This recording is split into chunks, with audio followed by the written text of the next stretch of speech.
Welcome. So if you're listening to this, chances are you're already pretty proficient in English. Hmm. You've conquered the tenses, you can structure these complex arguments, but there's still that nagging sense that something's, well, missing. Right, that subtle layer. Exactly. That thing that separates textbook perfection from true, effortless native fluency. And that's really the gap we're here to bridge today. We're moving past the grammar drills and into the real kind of messy living language. Yeah. Our sources are just perfect for this kind of learner profile because they focus on those secret unspoken rules. Conversation, pronunciation, slang. The stuff you don't find in a book. Precisely. One researcher even calls it the soul of society in motion. We're aiming for the difference between being merely correct and being genuinely natural. So our mission today is to pull out that actionable knowledge you need to hit that next level. We're looking at four big areas. First, formal versus informal language. And knowing when to switch. Right. Second, mastering the actual sound of fluency intonation, phrasing. Third, we'll get into the cultural vocabulary, phrasal verbs, idioms. And finally, a big one. How to spot and just crush those really stubborn, high-level errors that stick around, even when your English is otherwise stellar. Okay, so let's unpack that foundational stumbling block first. The huge divide between the English you learned in class and the English you actually hear every day. Yeah. When we talk about formal versus informal, what really defines that split in the material we looked at? It basically comes down to social distance and purpose. Formal language is designed to be really precise, objective, and less personal. So like professional reports, academic papers. Exactly. Official correspondence. That's why you have to avoid colloquialisms, you avoid contractions, and often you even avoid first-person pronouns like I or we. The goal is, well, distance. That makes a lot of sense. We often tell people if you're writing a research abstract, you don't say, we found that this is true. Right, you'd say something like, the research indicates. The research indicates. Yeah, Yeah.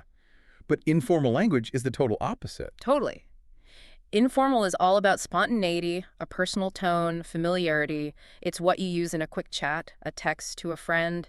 It's where all the most distinct linguistic markers show up. Okay, so give us some of those specific markers that signal which register you're in. Well, the obvious one is contractions. Formal uses cannot. Informal, uses can't. Sure. But the more challenging difference, I think, is in vocabulary, specifically with verbs. Okay. In a formal paper, you might say the scientists discovered a new element. But in informal speech, a native speaker they'd always say they found out something. Or figured out the answer. Or figured out, yeah. So that shift from a single, Latin-derived verb like discover or inflated to a compound phrasal verb like find out or blown up, that's the key takeaway there. It is. It's a complete transformation in word choice, and it's based purely on context. And you see this with expectations too, right? Yeah. You do. A formal announcement might say, the organization requests your full attendance. But informally, you just say, they expect everyone to show up. Or even more casual, like you can still count on them to be there. Exactly. Okay, but hold on. Let me ask a critical question here for the high-level learner. If I use can't in an email to my manager, is that really a career killer? Or are these formal rules kind of relaxing now? That's a brilliant point because that line is absolutely blurring, especially in, internal digital communication. Slack, email. Right. Our sources show that high-level professionals use contractions all the time in quick emails. The rule hasn't gone away, but the context has changed. So it's about the medium. It is. If you're writing a formal legal brief, stick to cannot. But if you're replying to a manager's quick question on Slack, can't just signals efficiency, it signals speed. The key is understanding that you're making a choice about tone, not just a grammatical error. Understanding that choice is everything. Okay, let's move to the most basic informal vocabulary. The simple conversational shortcuts that signal fluency. Right. If you always rely on hello, yes, and goodbye, you'll sound proficient, but stiff. A bit robotic. Yeah, you need that conversational arsenal. Informal greetings can be anything from hi there to regional things like howdy or just the super casual, how's it going? And the informal responses are just crucial for flow. Yeah. Instead of a hard yes, you'll hear the difference between yeah, yep, or even a quick Those vocalizations, which are often overlooked, are social lubricants. They keep the conversation moving. Exactly. And it's the same for winding down a conversation. Instead of a firm goodbye, you get see you later, or the one you hear everywhere, have a good one. Oh, yeah. And maybe the most telling is how you respond to thank you. Instead of always defaulting to you're welcome, native speakers use no problem, don't mention it, or anytime. Those phrases really mark you as someone who gets the social choreography of English. And that transition from just being correct to being conversational, it brings us right to our second big area, sound mechanics. Proficiency at this level isn't just about choosing the right words. It's absolutely about producing the right sounds. We have to focus on the melody and the muscle memory. So let's start with what I think is the fastest way to sound native, phrasing, or, speaking in chunks. Yeah. We're not training you to speak word by word anymore. No. We're training you to speak in complete ideas. That's it. Think of your speech not as a string of words, but as a series of connected groups punctuated by breathing. A beginner might haltingly say, I live in Spain. Right. But the proficient speaker links those function words together. I live in Spain, all in one breath group, then a pause. The best way to practice this is something the sources call shadowing. So you listen to a clip and just repeat it back. Immediately repeat the whole phrase. You try to match their pauses, their speed, everything. And here's where the physical challenge comes in. English vowels. Most languages you might have learned rely on these short, tight vowels. English. Well, it demands you actually move your mouth. You really have to train the muscles. For that long A sound, like in car or father, you need that wide open ah sound. Like at the doctor's office. Exactly. And for the long E in see me, you have to stretch your mouth into a smile. That physical exaggeration is not optional.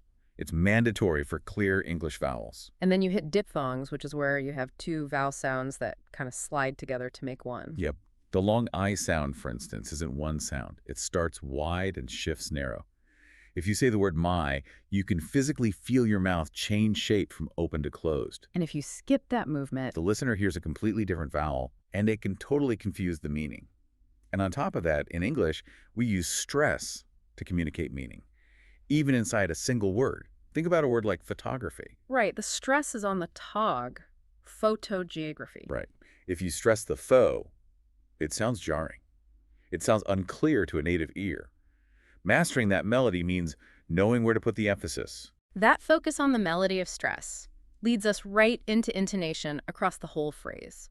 This is like the emotional map of the sentence. It is. If you're making a statement, you typically use a falling tone. I live in Spain, down at the end. But for a yes-no question, the pitch rises. Do you like it? So the music tells the listener what you want from them. Exactly. Or if you're offering a choice, the pattern is rise-fall. Do you want coffee or tea? The first option goes up, the final one goes down. It's a critical cue. And we also see this with linking words, right? Like however or Nice. actually. Yeah, those discourse markers often use a characteristic fall-rise intonation to signal, a shift or that more is coming. And that leads directly to the magic of connected speech, to weak forms. I mean, this is probably the biggest fluency shortcut there is. Oh, for sure. So clarify for us, what exactly is a weak form and why does it matter so much? A weak form is basically the unstressed, reduced pronunciation of common function words. Words like to, of, for, and can. The little grammar words. The little words that don't carry much meaning. And they're almost always spoken quickly. The word to, is the classic example. It's almost never pronounced to in natural speech. 90% of the time, it's reduced to. I have to go. Right. You stress the next word, I have to go. That reduction is the key. You see it with and, right? It's rarely and, it's usually just n. Rock and roll. Exactly. And when you combine these weak forms with phrasing, the words just blend together. They sound like one unit. We call that chunking. The phrase, do you want to, becomes blended. Do often reduces to jaw, and want to becomes wanna. So do you want to go turns into jaw wanna go. That is a total game changer for sounding natural. It's the highest signal of fluency you can deliver, moving from separate words to a single blended sound. Okay, so once you've mastered the sound mechanics and you can deliver those fluent phrases, you still need the right words to put inside them. So now we're moving into that specialized vocabulary, phrasal verbs, idioms, and slang. Phrasal verbs are they're inescapable in spoken English. It's a verb plus one or two little particles, and they often completely change the meaning of the original verb. And if you don't know them, you're lost. You will struggle to understand everyday conversation for sure. Let's focus on the advanced, work-related examples our sources highlight. If you're preparing a big report and need to study the data, you don't just study it. No, you delve into the reports. And if you're excited to start a new project, you dive into the strategy with energy. Right. Or think about office dynamics. If there's a new employee who always starts arguments, they're constantly storing up things in meetings. And if a manager wants to make sure everyone gets the new procedure, They're drumming into the team the importance of efficiency. And when the chaos from a busy quarter is finally over, things settle down. Using these makes your speech so much richer. You're moving away from formal terms like examine or cause. So with phrasal verbs, you have to understand that the meaning is detached from the core verb, and that detachment applies even more to idioms. Oh, idioms are pure cultural code. They are non-negotiable for fluency. You have to memorize the meaning because trying to translate them word for word is just, it's impossible. We mentioned some common ones, but for a high-level learner, it's all about application. Right, knowing when to use them. For example, if a project is getting difficult, instead of saying, it's becoming complicated, you might say. It's getting out of hand. Oh.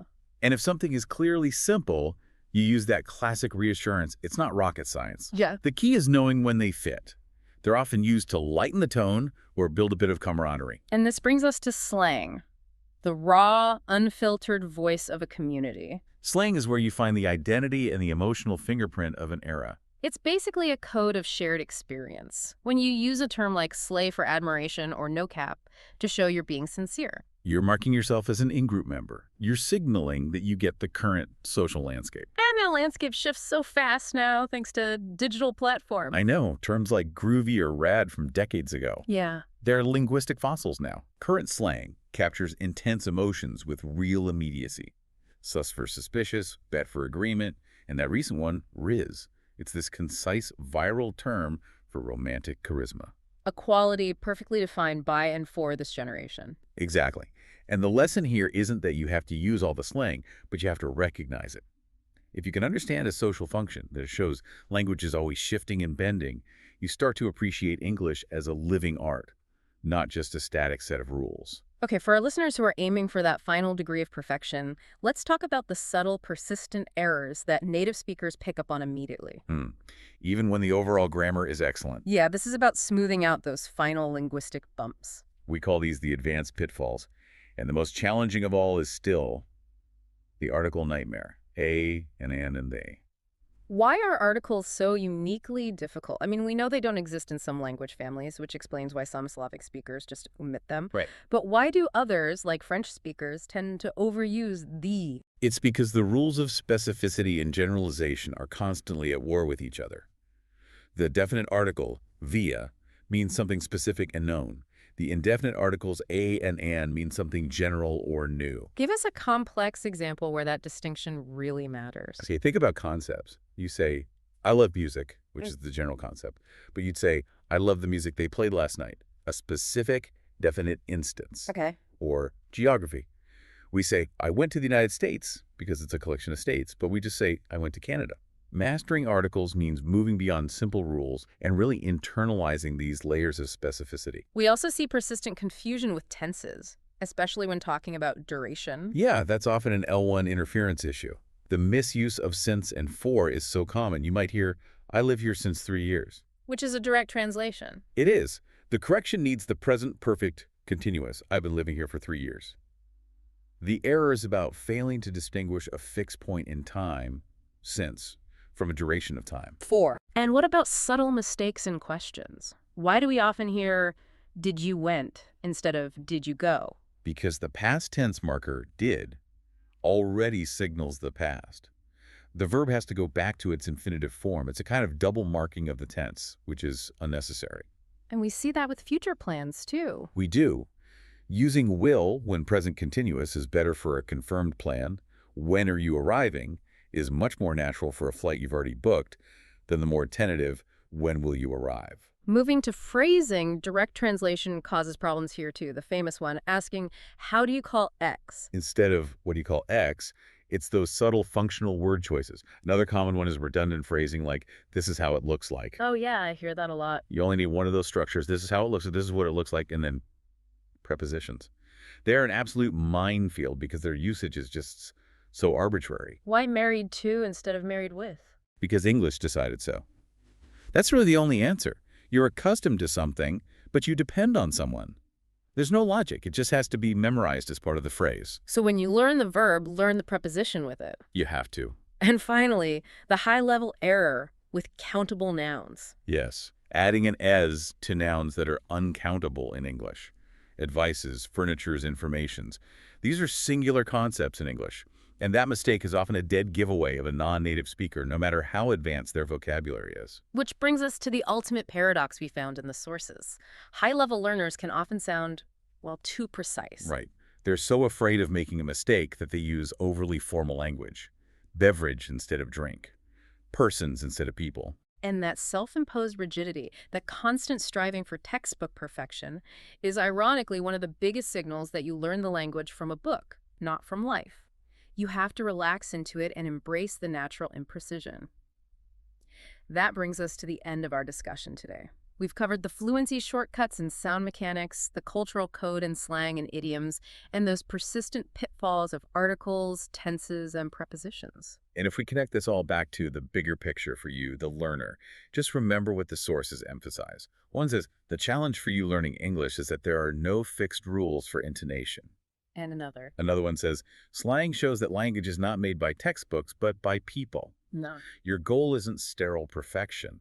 It's to be understood, to be expressive, and, to integrate socially. So embrace the fluidity. Stop worrying so much about whether every single word is textbook perfect and start focusing on practicing the physical melody of the language and the authentic phrasing. That's the real sign of mastery. So here's a final provocative thought for you to explore. If language is a living art that's shaped by people and not static rules, what single unspoken rule, whether it's noticing a new weak form like to or a tricky preposition pairing, will you practice noticing and using today to truly own your expression? Think about how you'll apply that, and we'll catch you on the next one.